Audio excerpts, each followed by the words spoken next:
زندہ. اب تو یہی شور مچا ہوا ہے ہم ملک کے کہ آپ زندہ ہیں کہ نہیں. اس پہ لڑائیاں ہیں, اس پہ جھگڑے ہیں. پہلے یہ باتیں ممبروں پہ ہوتی تھی, اب چینلوں پہ ہوتی ہیں. ممبر سے تو فرقہ واریت تقریباً ختم ہو گئی. تقریباً جو علماء اس طرح کی تقریریں کرتے تھے, مناظروں کے چیلنج, فتوے, دوسروں پہ تان تشنیع, گالم گلوچ, تقریباً ممبر تو ان سے پاک ہونے لگے ہیں, پاک ہونے لگے ہیں. یہ فرقہ واریت کا ناسور کہاں پھوٹنے لگا ہے؟ ٹی وی چینلوں پر. وہاں مسائل بیان ہو رہے ہیں, انگوٹھے چومنے چاہیے کہ نہیں, یارویں حلال ہے یا چینلوں پہ ہو رہے ہیں.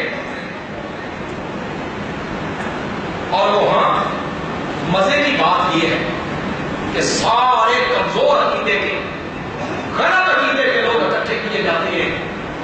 ان میں بیچارہ ایک صحیح عقیدہ پھنس جاتا ہے, ایک صحیح عقیدہ. اور پھر جو اینکر ہوتا ہے اس کو غیر جانبدار ہونا چاہیے. اینکر بھی جانبدار بنتا ہے, اینکر بھی جانبدار ہوتا ہے, انہی کی بولی بولتا ہے.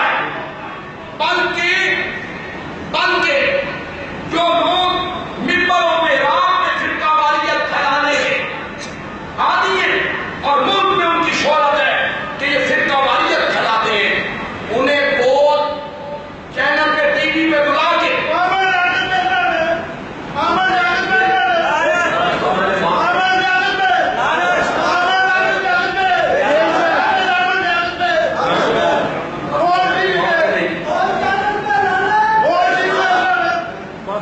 یہ بات ہے.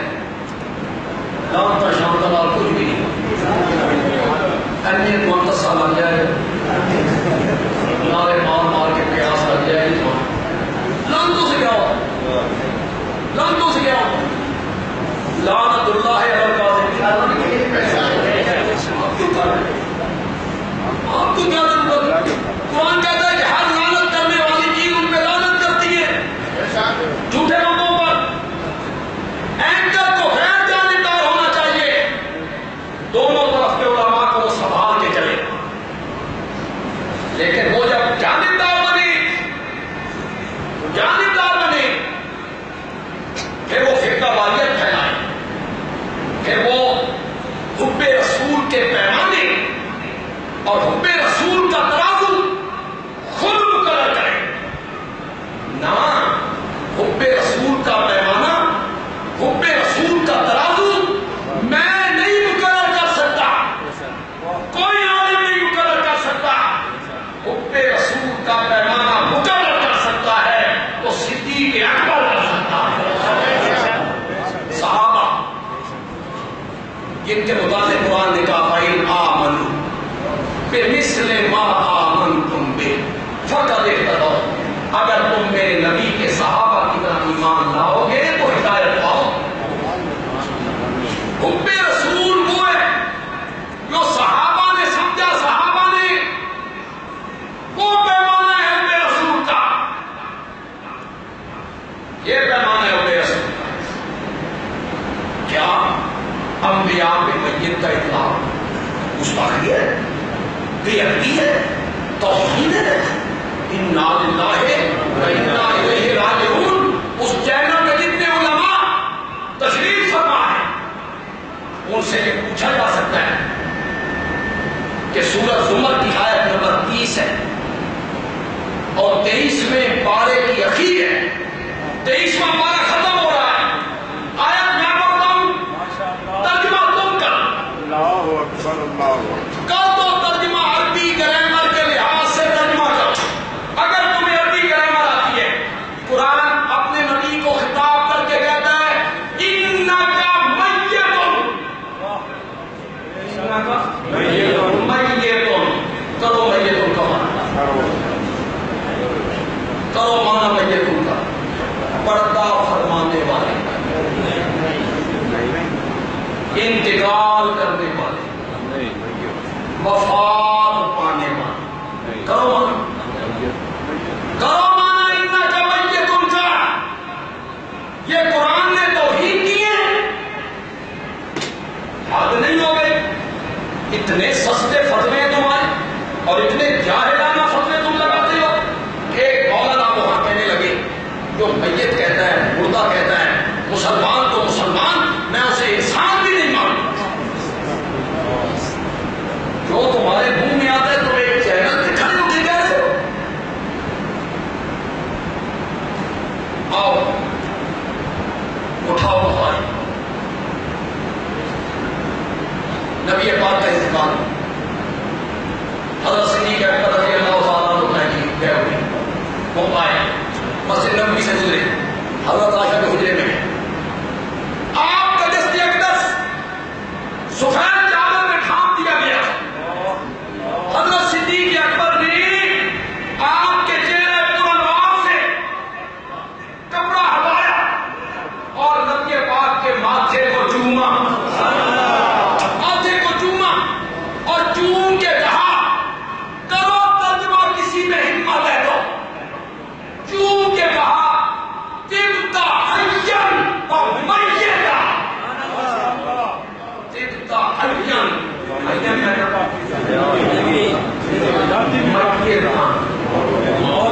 کون کہتا ہے وہ انسان ہے؟ یہ تمہارا فتویٰ کہاں جا رہا ہے؟ طبت حیا ومیتا، میرا سونا پیغمبر تیری زندگی بھی پاکیزہ، تیری موت بھی پاکیزہ، تیری زندگی بھی پاکیزہ، تیری موت بھی پاکیزہ۔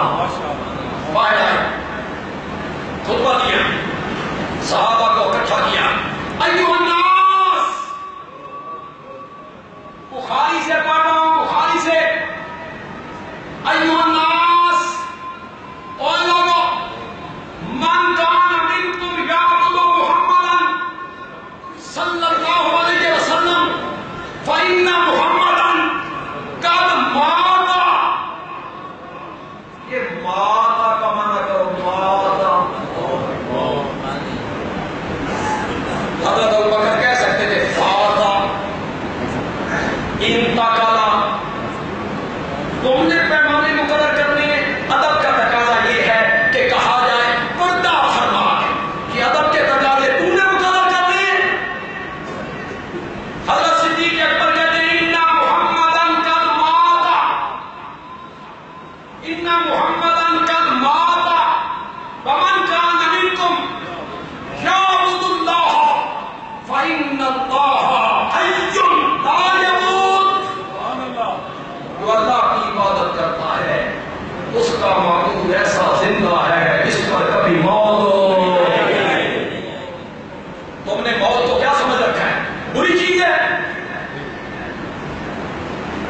موت بری ہے میرے لیے، تیرے لیے، انہوں نے پتا بھی شکنجے چڑھنے، زندگی غلط گزاری، گناہ کیے، نافرمانیاں کی، حقوق العباد میں حد تلفی کی، وہ کہتے ہیں اور جی لے لیے، اور جی لے لیے، اور جی لے لیے، اور جنہوں نے زندگی گزاری شریعت کے مطابق اور چھوٹے بڑے گناہوں سے پاک ہوتے ہیں، ان کے لیے بہت بری چیز ہے۔ تحفۃ المومن، مومن کا تحفہ کیا ہے؟ موت ہے۔ تم نے موت کو بے ادبی کا لفظ بنا دیا۔ تحفہ الموت یسر یوصل الحبیب الی الحبیب، کیسے ترجمہ کرو؟ یوصل الحبیب الی الحبیب، موت ایک پل ہے، موت ایک پل ہے جو اس دوست کو اس دوست سے ملا دیتی ہے۔ یوصل الحبیب الی الحبیب، موت ہوگی میرے لیے مطلوب یا تیرے لیے مطلوب، ان کے لیے موت کوئی غلط لفظ نہیں، ان کا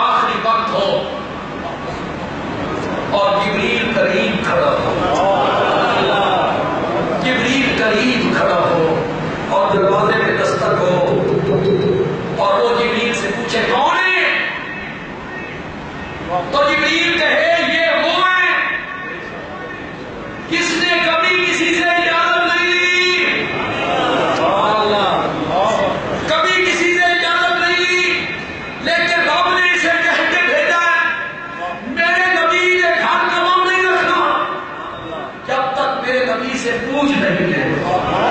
کیا مقام ہے نبوت کا, کیا مقام ہے نبوت کا. جب تک میرے نبی سے پوچھ نہیں لینا, قدم نہیں رکھنا, یہ کون ہے, یا رسول اللہ بلا دوں, بلا دوں. آپ نے فرمایا جبریل پہلے یہ بتا کدھر سے کیوں آیا ہے, ادھر کیا حالات ہے, کدھر سے تم آئے ادھر کیا حالات ہیں.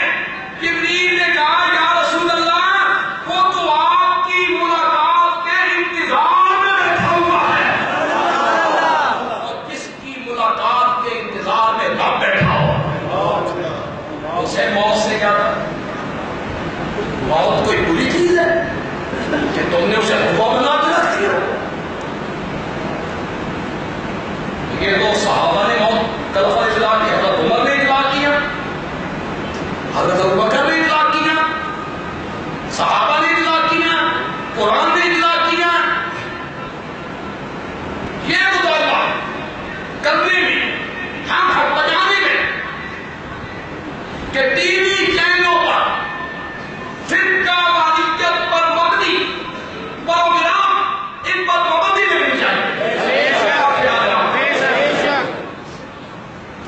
اور جو اینکر فرقہ واریت پھیلاتے ہیں وہ تمام چینلوں پر تاحیات اس بندے پہ پابندی ہونی چاہیے, اسے بین کرنا چاہیے تاحیات, تاکہ ملک کا امن ہے اور ملک کا جو سکون ہے وہ برباد نہ کیا.